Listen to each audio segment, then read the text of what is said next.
Welcome back. Let's take just 5 minutes to quickly make this website a little bit prettier. Just to show you how easy it is to customize a website once you have the layout done. I recommend a step that I've mentioned multiple times. When you build a website, figure out your layout, make it responsive, and once that's done, the rest is kind of fun. You just add nice CSS properties, some images to just prettify it.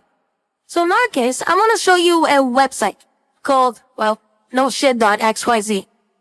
And it's going to really help you out because, it gives you free design resources to use. And they have fonts, illustrations, mockups, UI kits, everything for free that you can use on your website. In our case, we can use something like OnDraw over here that gives us a ton of MIT illustrated or licensed illustrations.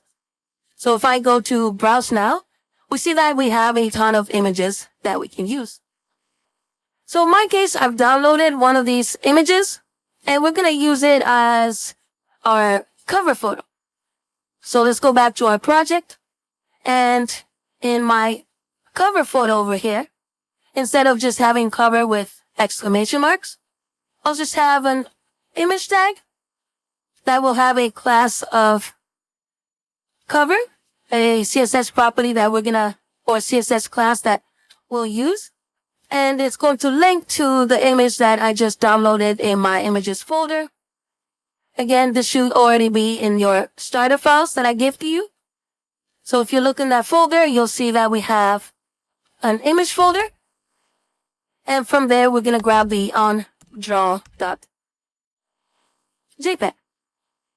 If I save this and refresh, make sure I finish that huff with an ending bracket, and I refresh. And this is a PNG. Let's refresh. That's a lot better, but oh boy, that's a big image. We can easily fix this by going to our style, going to our cover, and using the cover class that we've added to the image to just say that we want the width to be, we can say 100%, but that might be too big. I don't like it that big. Let's do 30 EM. If I refresh, or REM, if I refresh, that's better. But we want to get rid of this red background now. Let's have everything in white. Just going to go up to our zone, and we can just actually remove the red from here. If I refresh, much better. That looks a lot better. All right. So as we see, the image size isn't growing, which is good, but it looks nice and pretty as the cover photo. Another thing that I noticed is that when I scroll down, I want the header tab to be sticky. That is to scroll with me. And that's another common pattern that we'll see that's fairly easy to do. We can just give the nav element a sticky class. And the sticky class can say that they'll have position of fixed and a top of 0, that is start of top. And if I refresh this, it will actually, because of the position fixed, although it works now, it messed up our width. So we want to make sure that the width is always 100%. So all we would do is at the end say width 100%. Again, these three properties together is a common pattern that you'll see to make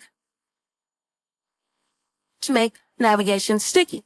So that now when I scroll down, look at that. Our navigation is nice and sticky. Let's make the green navigation bar blue.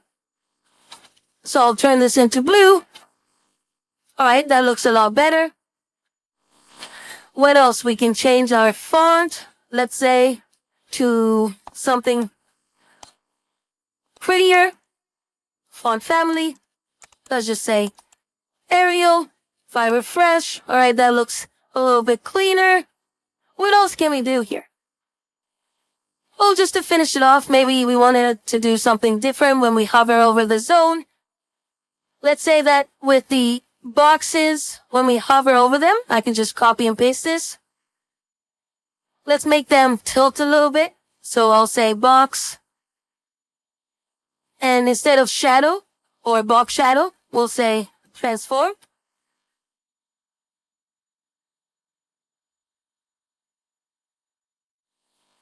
And we'll just say that we want to rotate, say -7 degrees.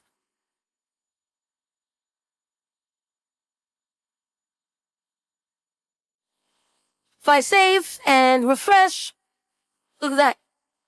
We have some grid systems that when we hover over them, they rotate 7 degrees.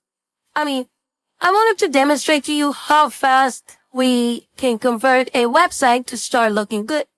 By no means is this perfect, but by just changing a few properties, we've now gone from this to our final view. And you can imagine how within a day of improving this website, making this a little bit prettier, maybe you really like this website's cards that they have here. So you can just inspect the element and perhaps just copy their CSS styles. But there's a lot of flexibility here. The important point, though, is the fact that you start with your layout using Flexbox and CSS Grid. And then it's really up to you and your creativity to design beautiful websites. I hope that was fun. I definitely had a lot of fun playing with CSS Grid and Flexbox. And I'll see you in the next video.